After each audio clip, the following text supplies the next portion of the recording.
Fellow heroes and force users of all ages, hello there, and welcome to Inside the Tauntaun, a podcast in the multiverse of fandom.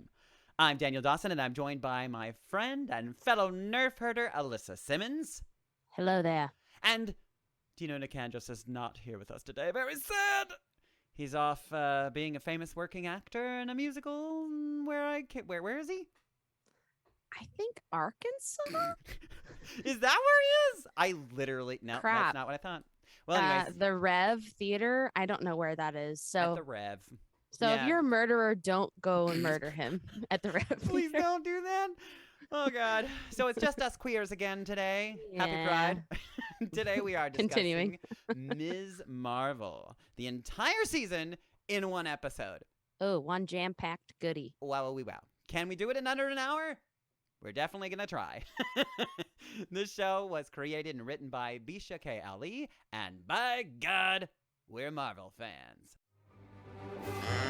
I don't know who you are or where you came from. I am Iron Man. I thought they smelled bad on the outside. Smells like a new car in here. Inside the Tauntaun, this is our opening song. Alyssa, Daniel, Dino, talking nerd stuff, come along. Inside the Tauntaun podcast, please like and subscribe. Miss Marvel.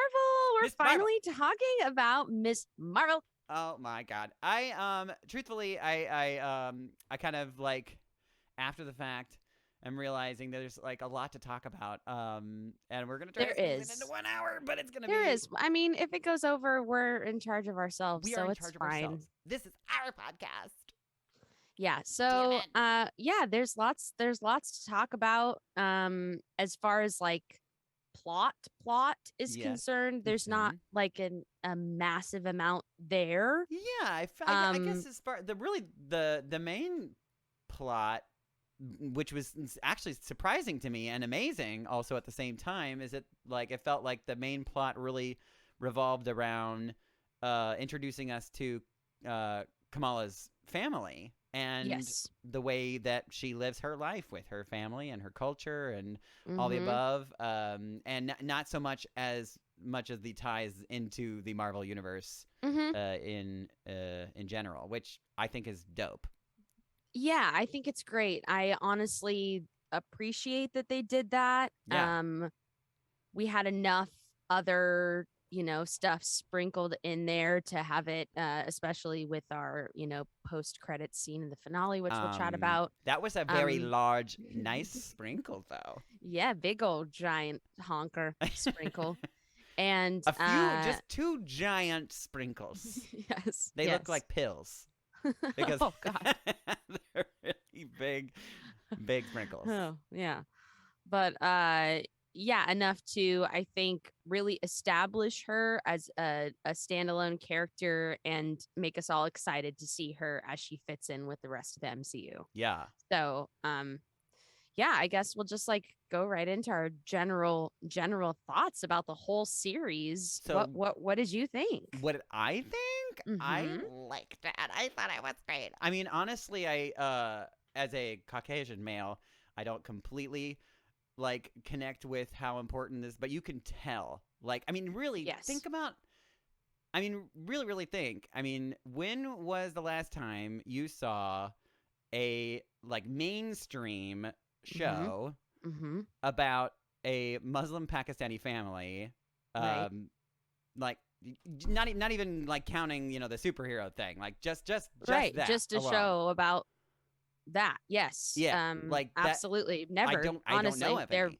no only supporting characters, Yeah, which is and usually and we should clarify by saying a mainstream American made film. yes, right, absolutely, and it just so that alone is just you could feel the weight of how important the show is, and not to mention too, just from the friends that I've talked to that are at least of South Asian descent, or just are so excited about this show and what it represents. Oh yeah, when the comic came out in 2014, it was this enormous deal because not Flew only off the was shelves.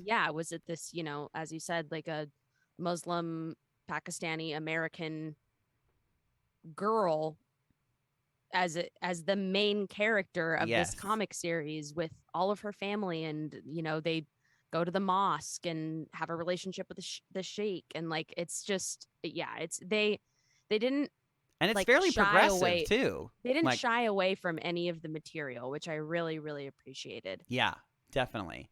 Yeah, it felt. I mean, I without having read the comics, although it actually, the cool thing about the show is that it really has encouraged me to want to read the comics, and that's dope. But where was I going with that? Uh-oh, my thoughts. Well, you keep thinking. I'll talk a little bit more about my general feelings about it. Yes. I just, like, stylistically thought it was so cool and inventive, and like the way that, because sometimes now when I watch things, even just like in passing on Disney Channel or Nickelodeon or whatever, like there's a sense of like that there's really, really old people trying to seem relevant in writing what they're writing, and like, in those terms, like, we are also old people. But I'm just saying, sad? like, this felt Said the man like who just got back from the podiatrist office. Hey, it's okay. Oh, it's okay. I am old. I am ugly. I embarrass you. No. You are ashamed. No.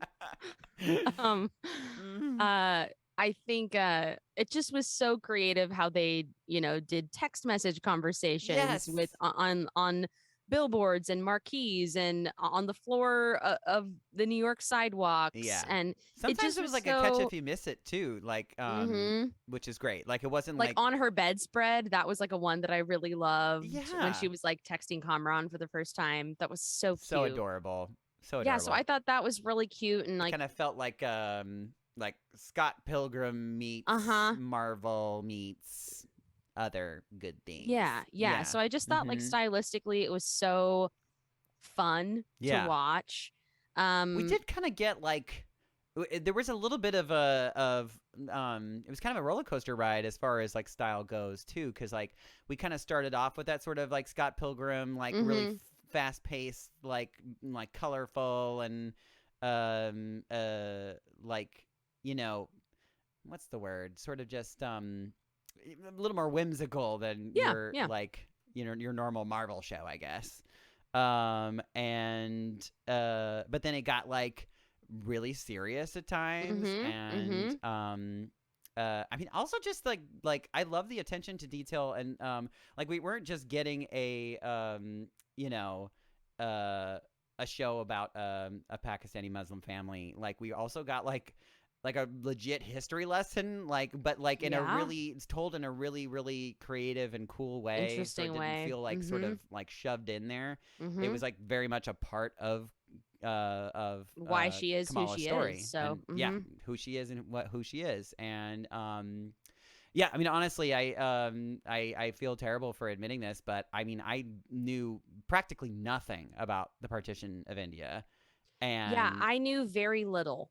I had watched one documentary. Oh, really? That had some stuff about the partition in there, but I mean, as far as it just was... I know that what I've seen of it has been like extremely whitewashed, no doubt, and like very biased and whatever it is, but yeah, just learning about that. I mean, I have a feeling that the Google search for partition of India like went up a whole lot because of the show, which is dope. I think it's great. Yeah.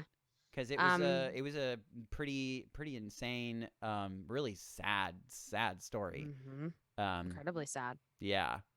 So yeah, very, very good to be aware of that. I appreciated, and I think it was clear from the sort of the more whimsical, but just the age range of the main characters in this show, is that it was very much so geared towards a younger audience. Yes. Which well, what's everyone has said that, but like I never felt I never felt like I was watching a Disney Channel or a Nickelodeon thing. Like No. it didn't feel too young audience for me to not feel connected. But enough of a jump to feel like it definitely it could and yeah, can. like a young like group could get together and get into this and feel. But what's interesting though is that the I believe it said TV 14. Is it? Huh. Which I thought was well. Really I mean, curious. there's some serious elements in it. I suppose. Yeah, for sure. I can't remember. There weren't really any bad words in it though. I don't think. Right? No bad words, and not really much blood. No, but that's Marvel in general. Is not really Yeah. bloody. For sure. Yeah, But, I mean, the bloodiest thing we've ever seen was Moon Knight. Oh, Moon Knight. Yeah, sure, Moon Knight, and also at least on Disney Plus. Yes. Yeah. But probably Multiverse of Madness. Yeah. Probably. Yeah, the most for sure. bloody. Mm-hmm. Yeah. I mean, I'm a pretty big sucker for coming of age stories in general. And also, like, this actress is just so freaking cute. She is just adorable. Yeah, she's and yeah, it's Iman. I'm not knowing her last name. Give me a moment. I will bring it up. It's here. Yeah, Bellani. she's there you go. She is Canadian, Pakistani, and she just was so cute. She's Canadian, just like me. Yeah. Sort of. Half of you. I'm getting dual citizenship. Are you gonna try? I'm gonna do it. Because why not, right? I mean, you should. You should do it now. Yeah, that's a good time. Spooky times. But yeah, I really I did enjoy it.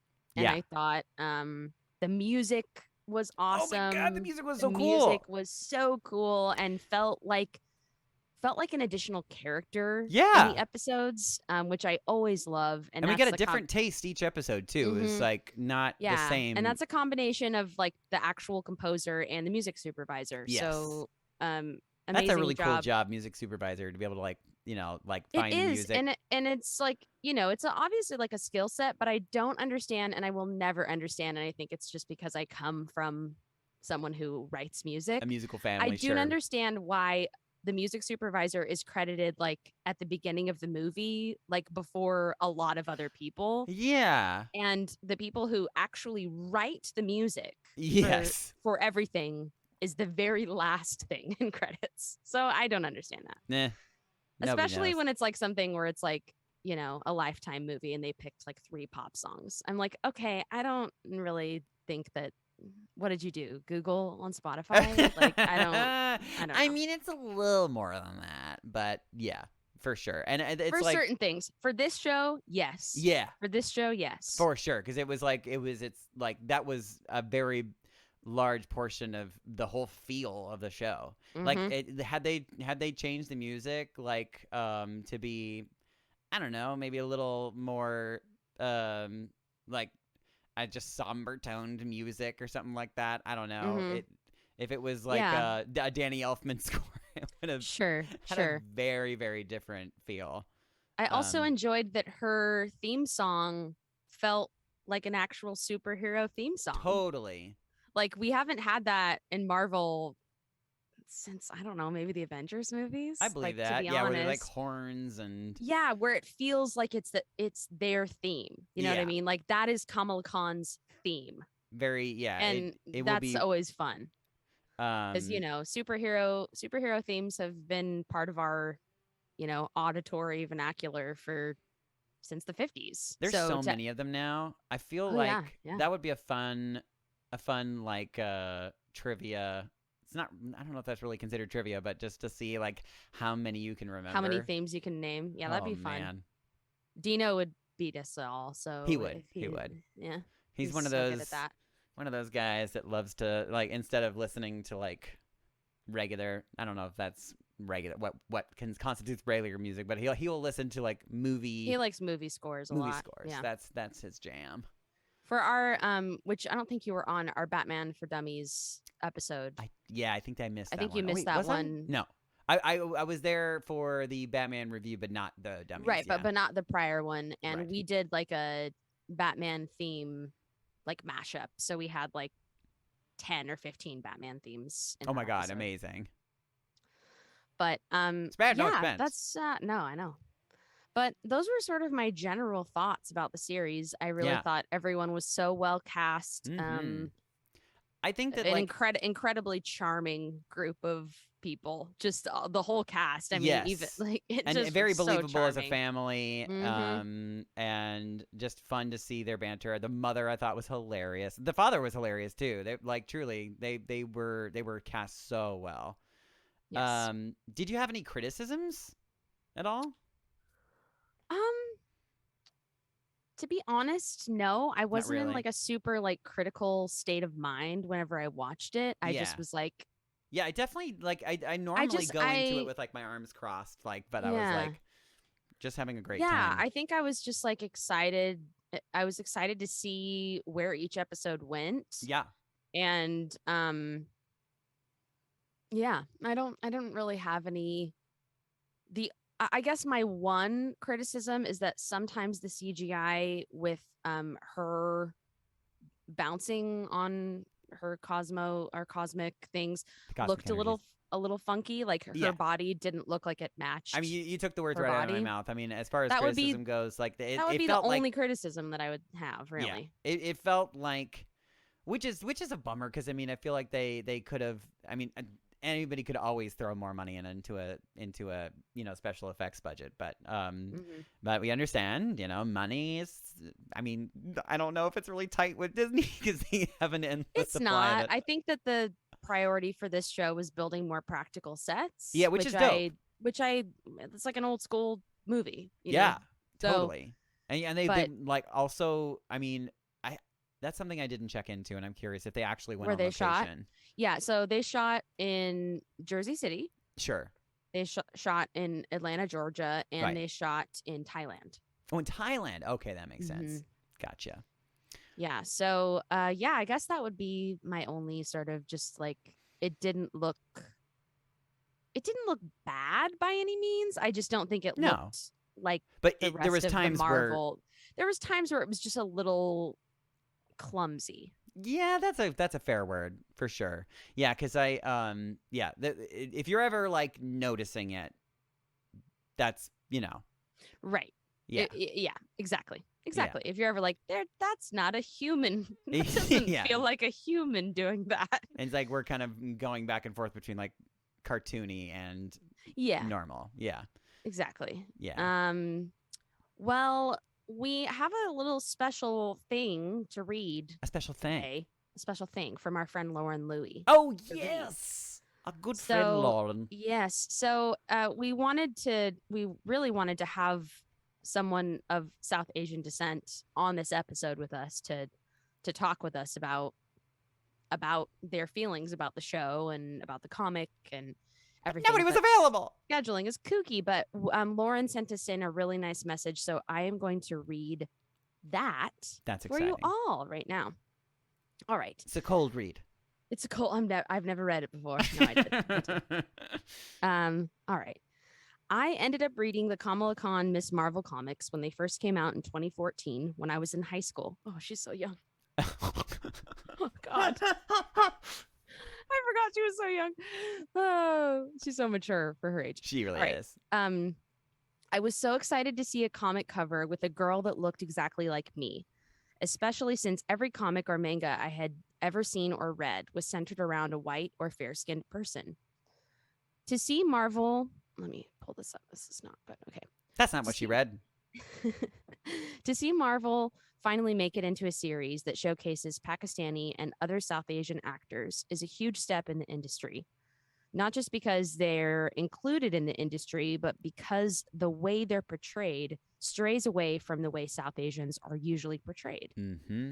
Instead of these women's lives being taken or affected by the tragic outcome of war or as the butt of some distasteful joke, which is the case in almost every single feature film or TV series, these women are seen as brave, courageous, and in Kamala's case, a literal superhero. I think this will carve the way for South Asians and South Asian Americans to be seen as humans that can be included in a multitude of narratives, not just ones that center around cultural trauma. They can be brave moms, funny dads, non-binary high school students, queer icons. I guess what I'm saying is that we have people in our community that can fill those shoes in the industry because some of them have lived that life too, which is often so glossed over. To see a Pakistani Canadian playing Kamala and to make her relatable and funny and like any other normal teenager means that the change is coming. She isn't a painful outcome of a war scene in a movie centered around a white protagonist.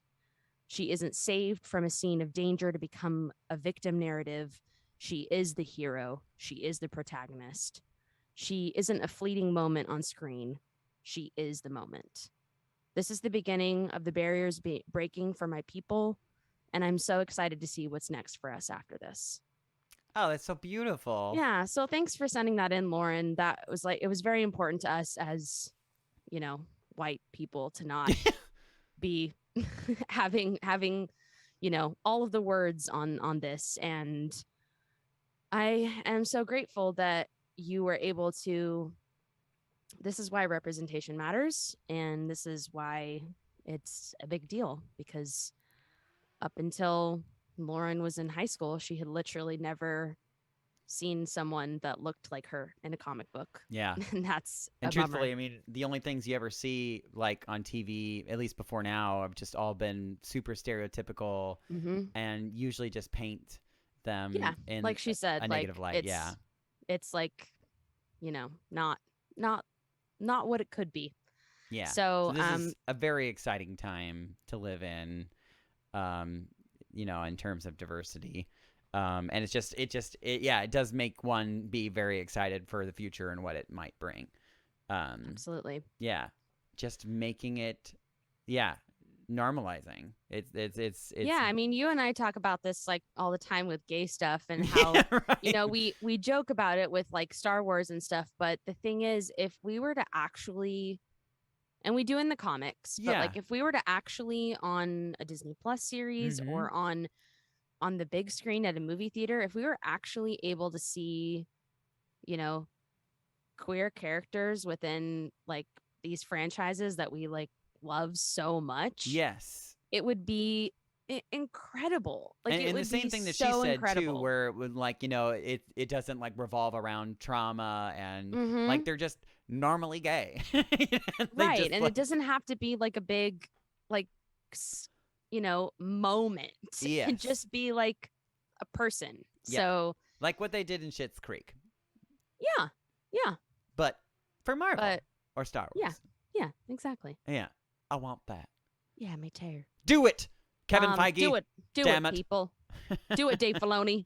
Harumph. I know I know you want to. I know.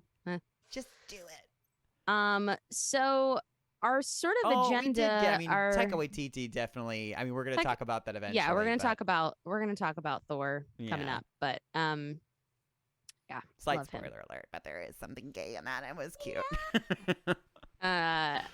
So our sort of agenda, our gay agenda. The gay agenda, yes.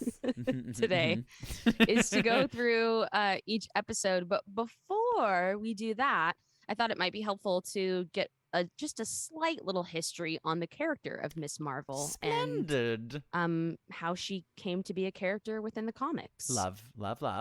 So, so let's start with our very first Miss Marvel, who is Carol Danvers. Yes. She was the very first character to use the moniker Miss Marvel, and she appeared in Marvel Superheroes number 13 in March of 1968. And she, like her character as we know her in the Captain Marvel film, was an officer in the United States Air Force. She's caught in an explosion and with the Kree superhero Captain Marvel, who was a man at the time. And the next time she appeared in Miss Marvel, her own series, Miss Marvel number 1 in 1977, she's got powers that have resulted from that explosion. And the explosion essentially caused her DNA to merge with Captain Marvel's. So that was our very first Miss Marvel. She eventually does become Captain Marvel in the comics. She assumes the mantle of Oh, so she was Captain actually Marvel. originally Miss Marvel. Yeah. Oh, So she finally interesting. assumes the mantle of Captain Marvel in 2012. You done taught me a lesson I didn't know. Yes. To honor the previous Captain Marvel who had passed on. Aha. So our next Miss Marvel is named Sharon Ventura. She was the second Miss Marvel. She appeared for the first time in The Thing, number 27, in 1985. Sharon is such a great, like, mom name, I feel. Indeed. So here's a fun thing. Damn it, since Sharon. This is a character that we know now. Sharon Ventura, volunteered for Power Broker's experiment to receive superpowers. So now in this universe, like Carol Danvers doesn't exist, or it's like it's different one. different Earth. Got it. Not and the 616. No, not 616. No. I will be dancing with Stitch tonight. So come on down. So Sharon Ventura's body mutates into a similar appearance of the Thing. Oh. And she receives the nickname She-Thing. Oh, cool. Okay. So that's cool. She-Thing. This one, I had no idea about this one. Also super cool. Third Miss Marvel is Dr. Carla Sofin. She is a supervillain known as Moonstone. Ooh, cool.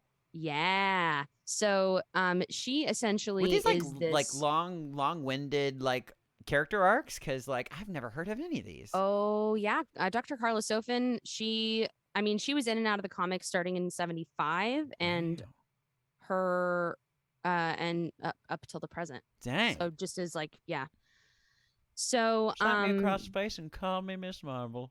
All right. Anyhow, then Carol Danvers takes the title back again in 2010. Gimme. That brings us to Kamala Khan, our fourth Miss Marvel.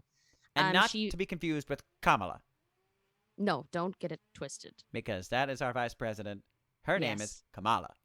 Correct. This is Kamala. Yes. No, this is so Kamala. Her first Kamala. Right. Yeah, you're right. Ay. I know. Same.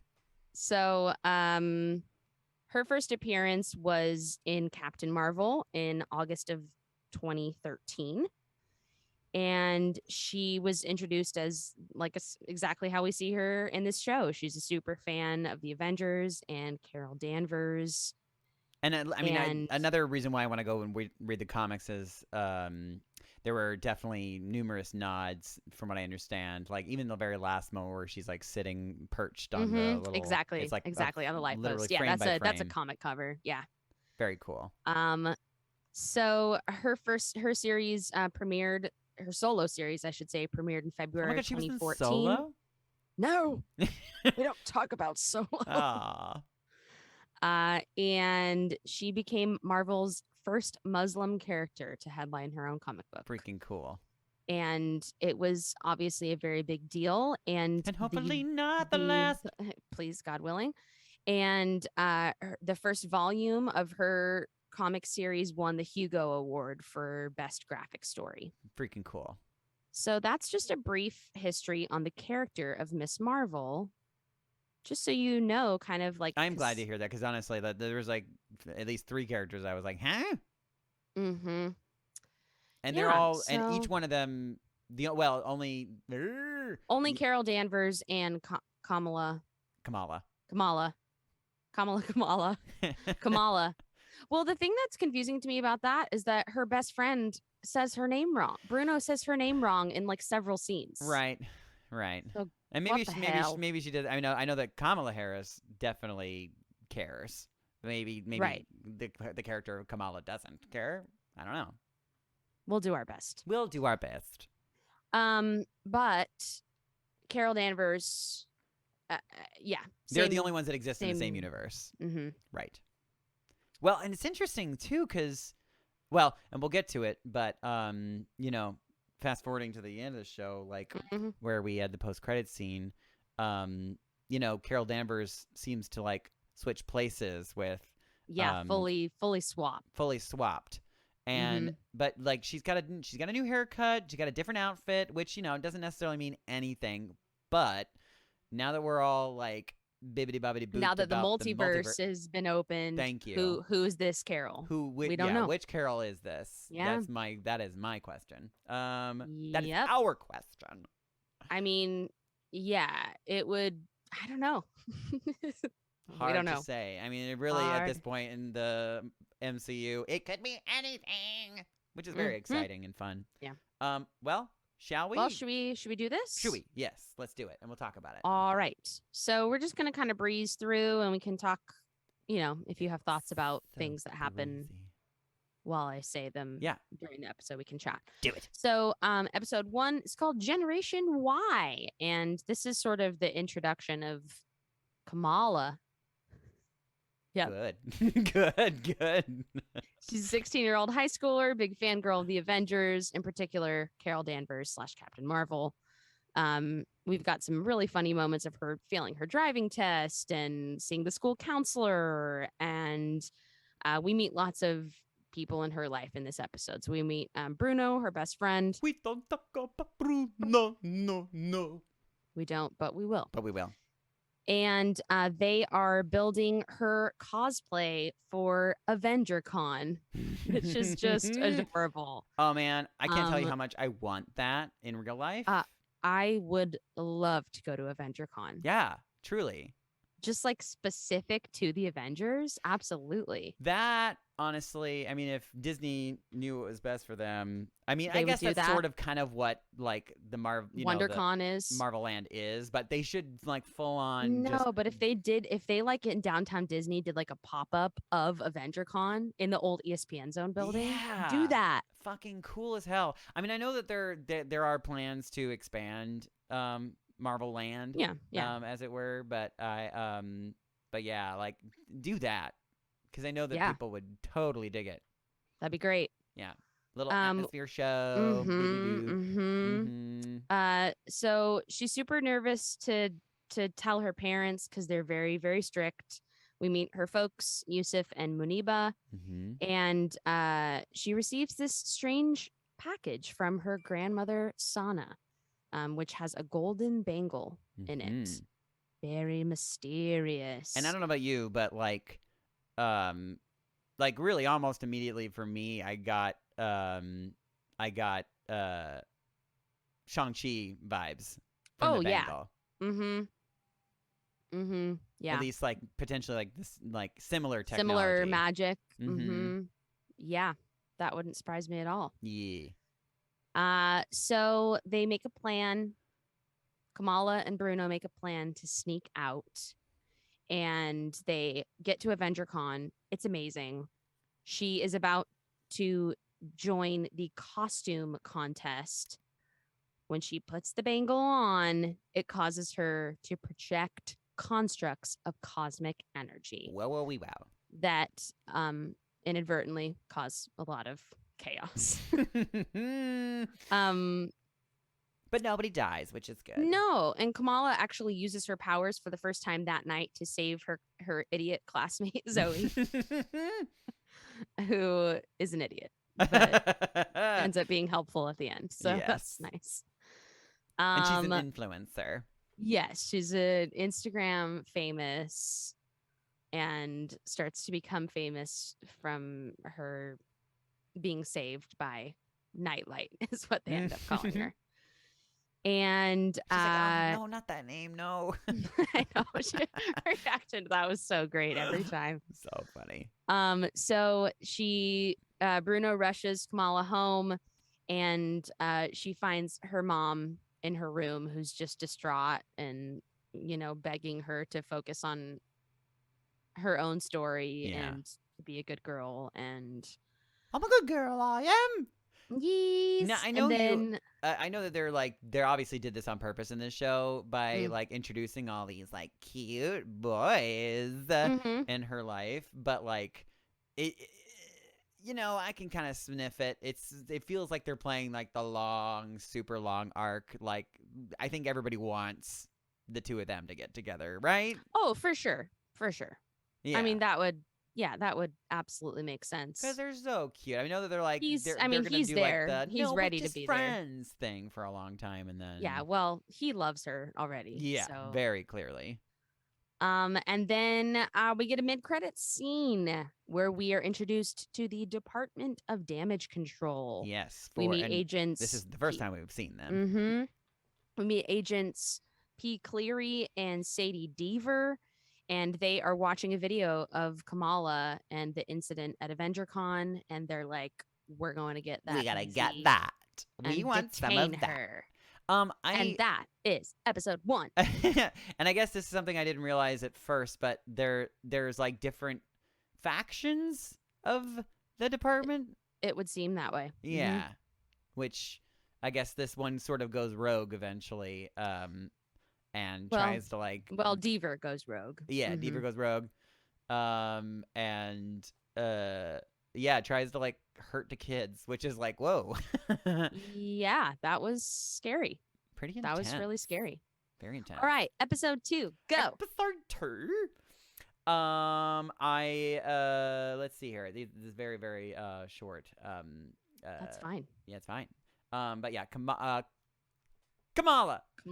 Yes, you got it. She perfects her expertise with her newly gained powers with Bruno's help. Begins to unravel the secret of where they came from. Miss Marvel makes her first public appearance when a boy's life is in danger, but the government closes in on the heroine. Oh my god, and she meets Kamran for the first time.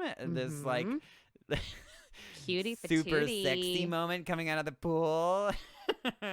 But yeah, she has this like this whole montage, you know, very like perfectly it's exactly what you'd see in a teenage rom-com. Yeah, exactly. Yeah. Montage of learning her superpowers. Which a friend of mine was the what do you call it?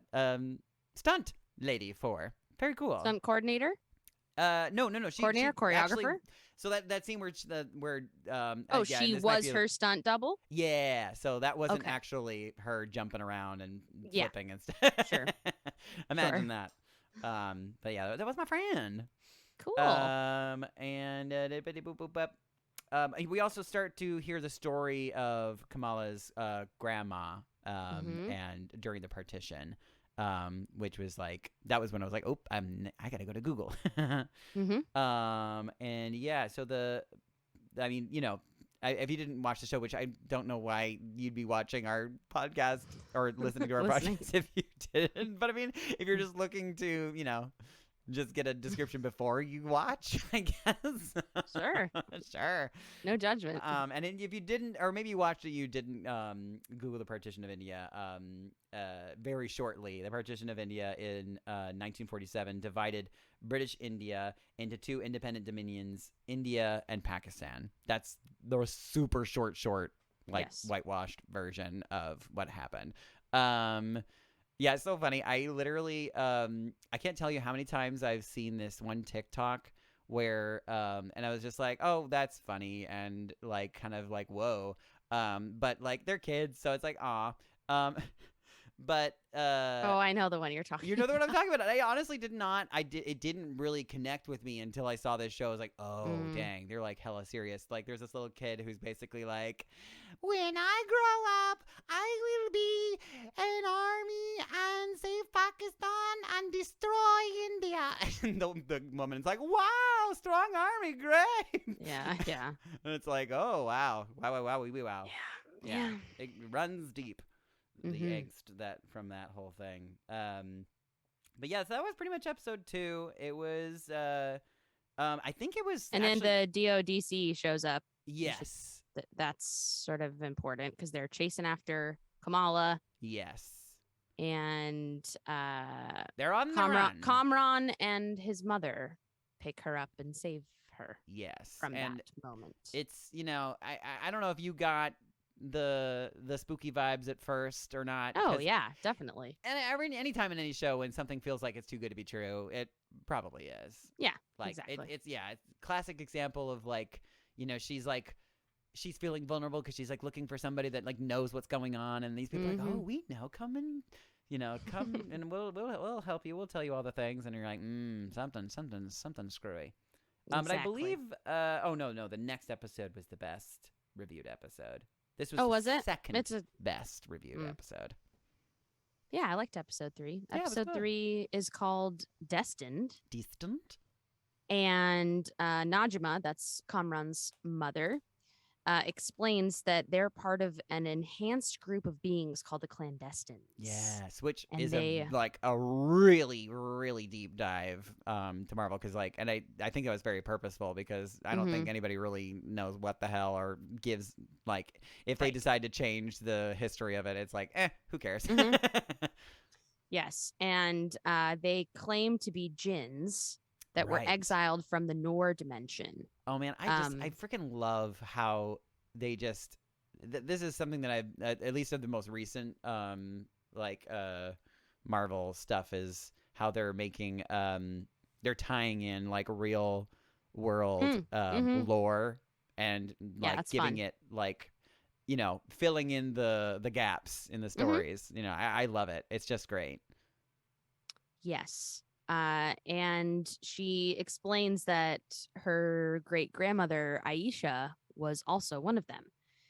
And she basically tells Kamala that the Bengal might be able to help them return safely back home. To the Noor dimension. To the Noor dimension. And Bruno kind of looks into this. Episode 2 or episode 3 where we got a brief look where she kind of does this crazy fall through the floor situation, and she sees a bunch of people assumedly in the Noor dimension. I think that was in episode 2. Yeah, because that was when she saw the train woman. Yes, for the first time. I love that visual. That was so cool. So Kamala talks to Bruno, and he's kind of worried that interdimensional travel could be dangerous. So all of this is also happening to fall on the day of Kamala's brother's wedding. We get a really fun, beautiful wedding in a Bollywood-style musical number. Freaking musical number. How cool. Super beautiful and again, leaning fun. Super heavy into the family scene, the culture, because it's just driving the story. It's good.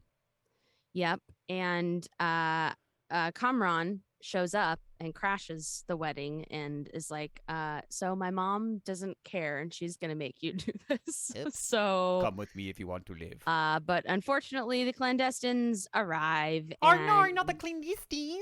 It's pretty bad. Oh, no, the vision of the train happens in this episode. Oh, it does? I'm sorry. Okay, gotcha. Oh, right, duh, yes. Yes, and so the DODC agents arrive, capture the Clandestines, including Kamran.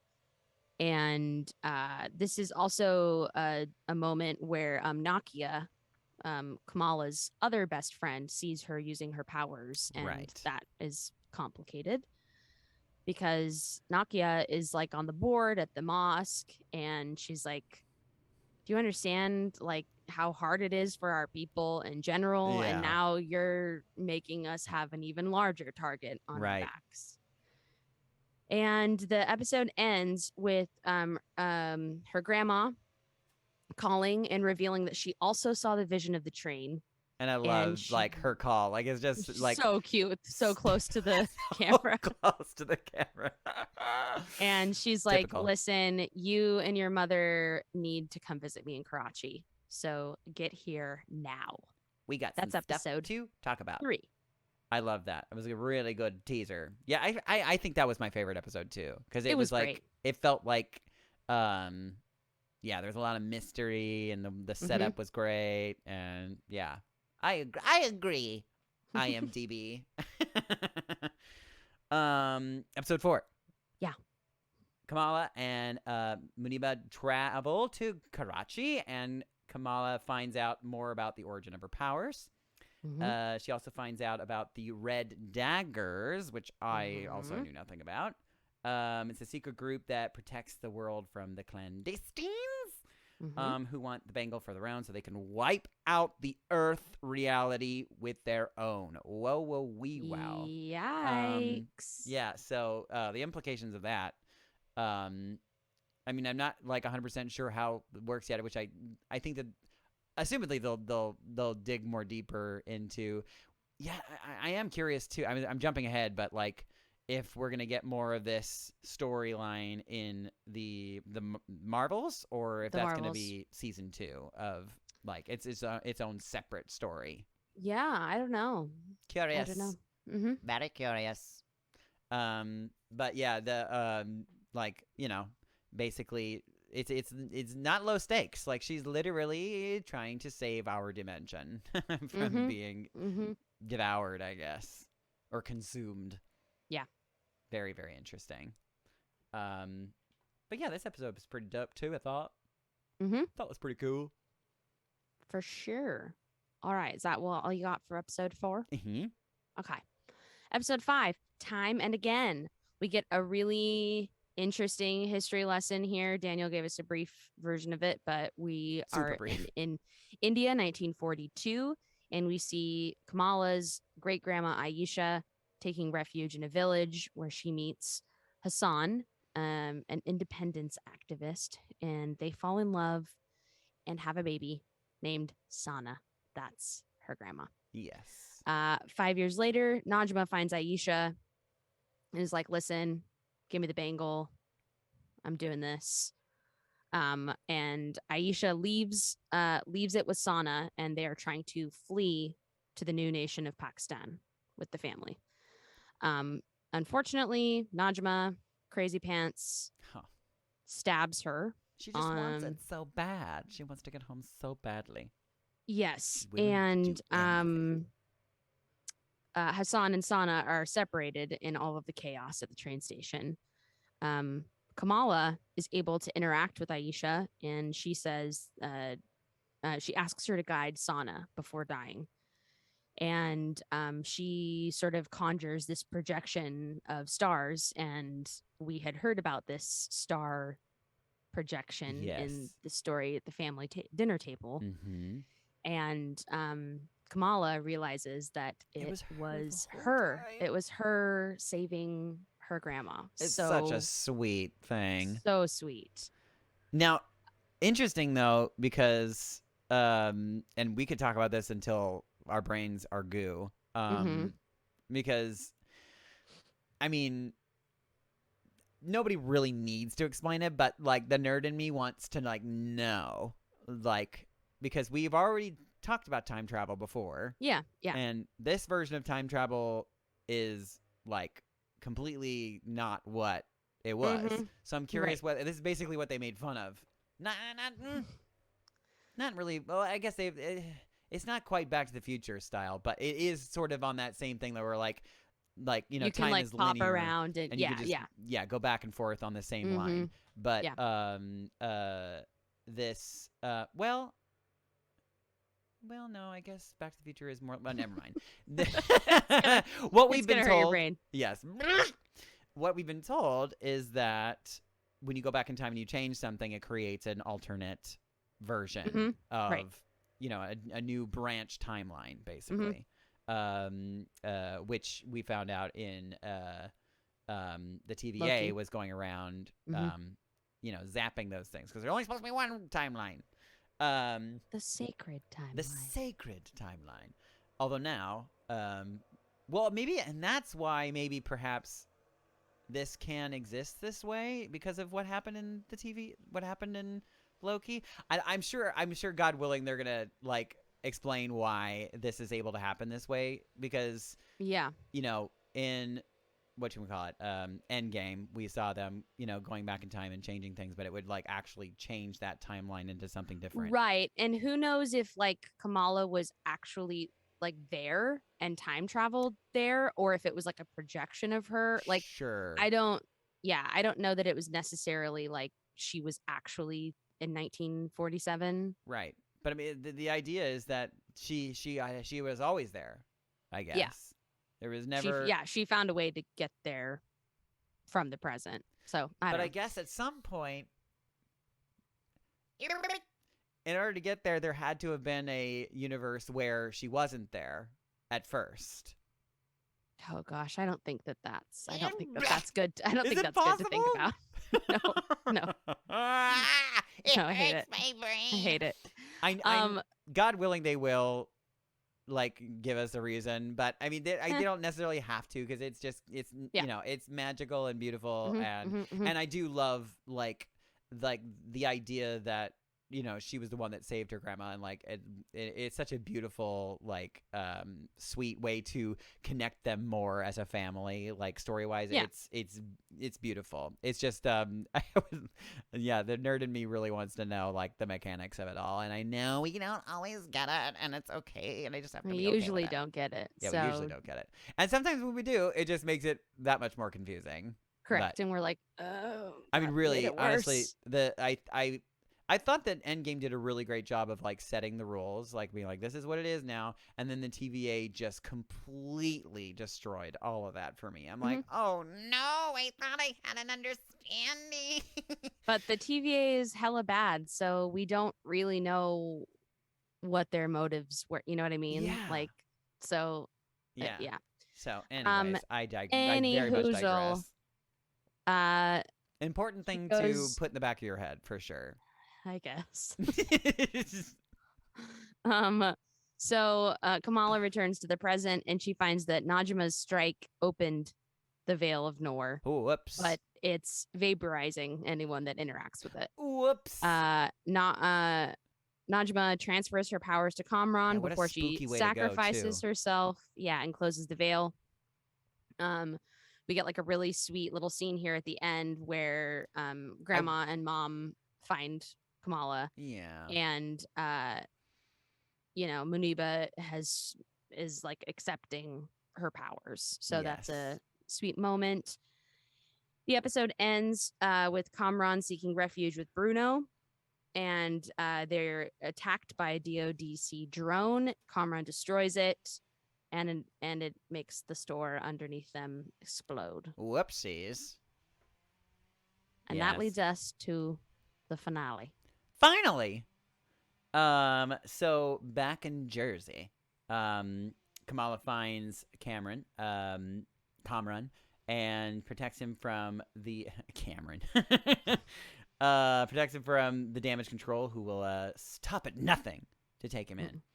The mid credits, and so that's, you know, more or less is like, it's just kind of a extended action scene of them dodging the damage control piece. Yeah, they do like this fun plan in the high school, all these which, I mean, truthfully, silly like misdirects. most of it is completely unnecessary, but really fun and adorable. It was fun. Like that, sensible Home Alone sequence sort of mixed in with and Kamala finds a way she contacts her Red Dagger's friend and is like, Can I get a favor? Can you please help my friend Kamran, because he's struggling. Yeah, I need you to get him out of the country. Yeah. So she makes that happen. So they're basically, trying to get him from A to B. And the damage control people just get in the way, and so they just have to deal with it. And so then there's a little bit of a morality play going on with Kamran now, where we're not really sure, like, he's sort of teetering on the edge of good and evil. We can see that, like, is this going to be his, like, origin, his supervillain origin story, or is this going to be, like, a moment where he's like, I'm complicated and I have complicated feelings, but I'm still good. Right. Yeah. Right. Which I think is probably more or less where they're going. Yeah. I guess. We see some really cool, we start to see what he can do now. Which is basically like he has pulsating energy coming out from him. And it's basically, sounds like it's like basically tearing him apart, which doesn't sound fun. No, he's in a lot of pain. It sounds like it sounds really painful. But yeah, it's similar to what Ms. Marvel can do, but different. Yeah, I think it's like it's coming from the same Energy source, energy source, potentially. Cosmic energy source, yeah. But yeah, he's got like kicky kicky powers, and she's got more punchy powers. Right. Those are the technical terms. Technical terms. Absolutely. Yeah, which basically brings us to oh my God. Well, actually, before we talk about that, I think there was one major thing we might have forgotten, and if you did, I just completely checked out when you said it. But the moment when they did the first flashback of Kamala's great grandmother, and of them in the what I guess was like a tomb or a temple of some sort. Basically where they find the bangle the bangle. The first time. Yeah, we didn't talk about this. Yeah, that's kind of like a huge thing, and like the implications of it are pretty, like wow wee wow. Mostly because when they pan up, and we kind of get this like downward looking look, we see the 10 rings on the floor, which is like right. Okay. Yeah. Interesting. I mean, so I guess like in that regard, my thought process on connecting it with the Shang-Chi magic, I guess is fairly like plausible. I mean, especially with that introduction, it seems that the 10 rings, that wasn't the only thing that they found.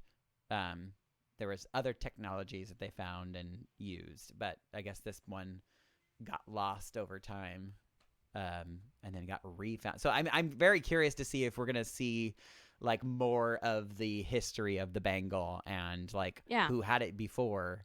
Well, I think we will.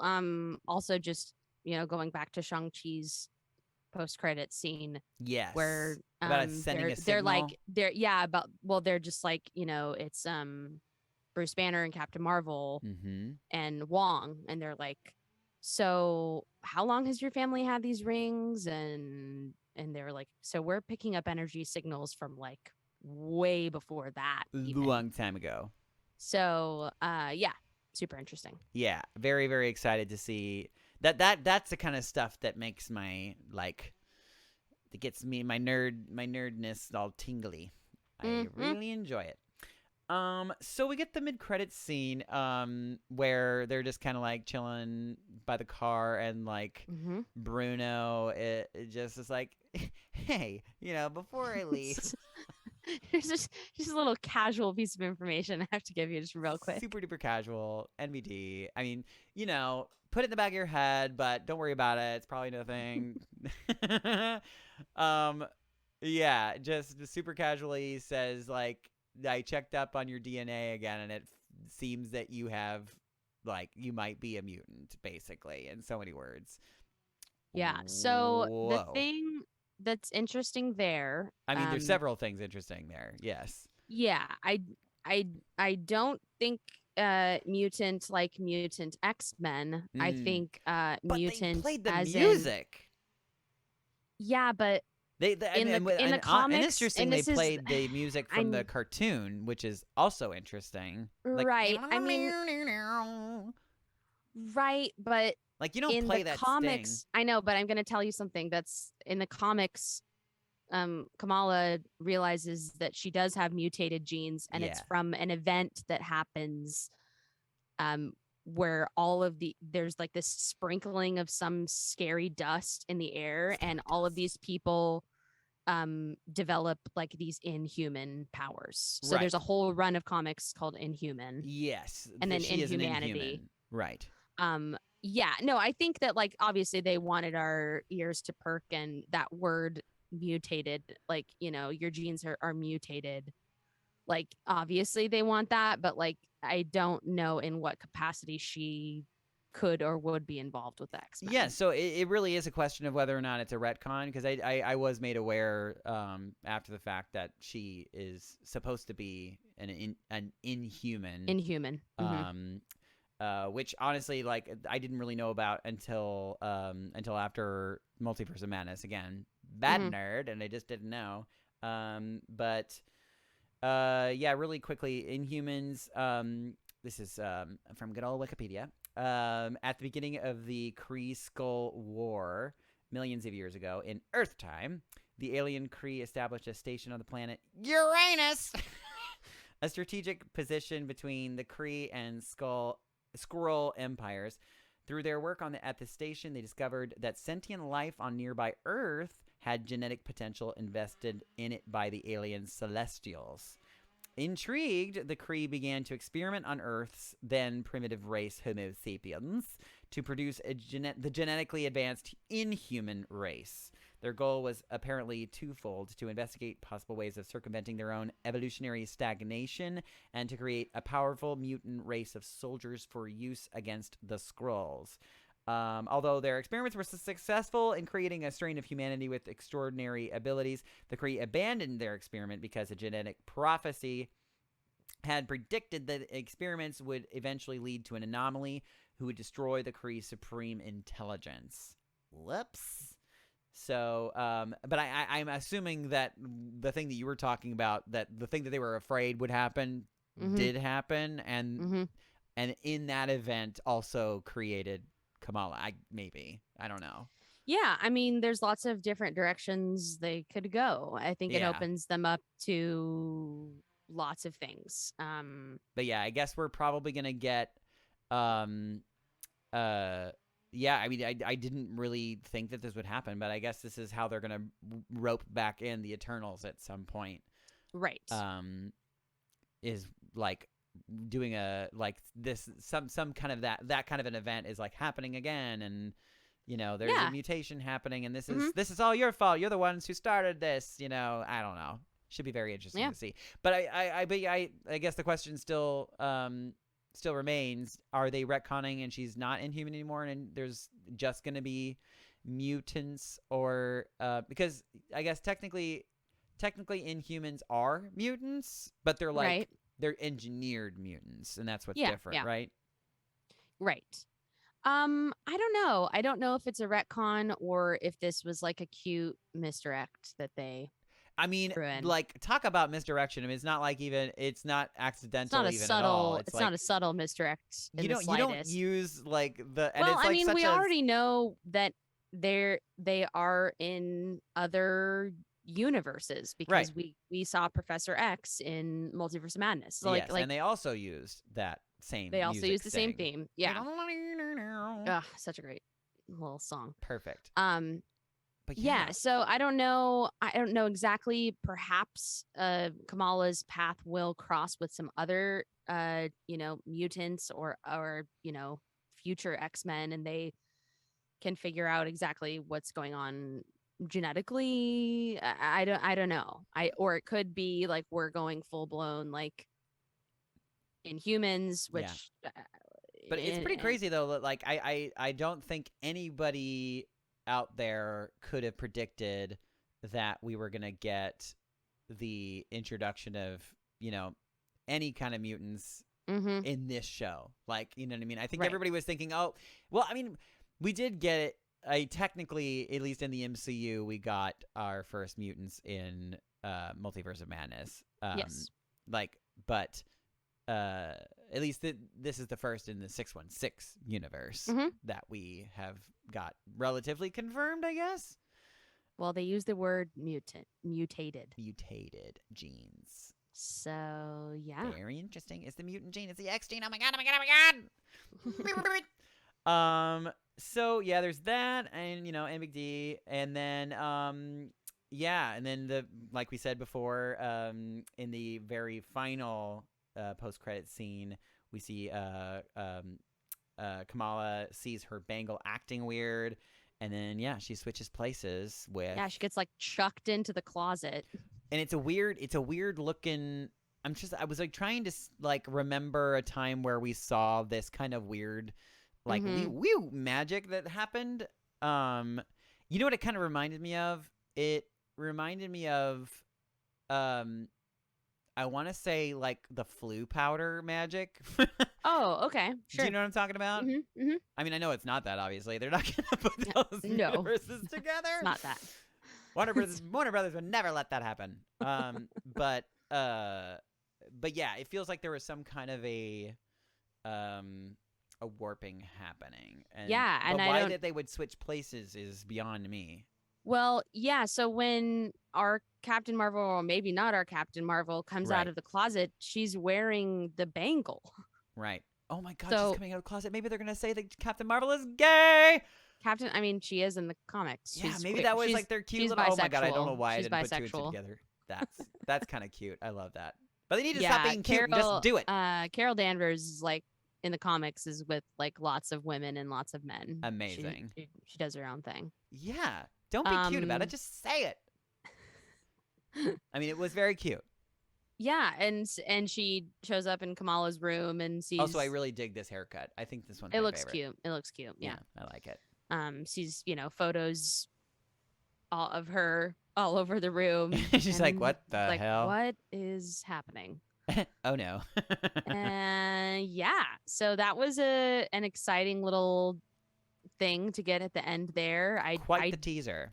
Yeah, I definitely didn't think that they were gonna do. I mean, it makes sense that they would, because the next time we see Kamala is going to be in the Marvels. Right.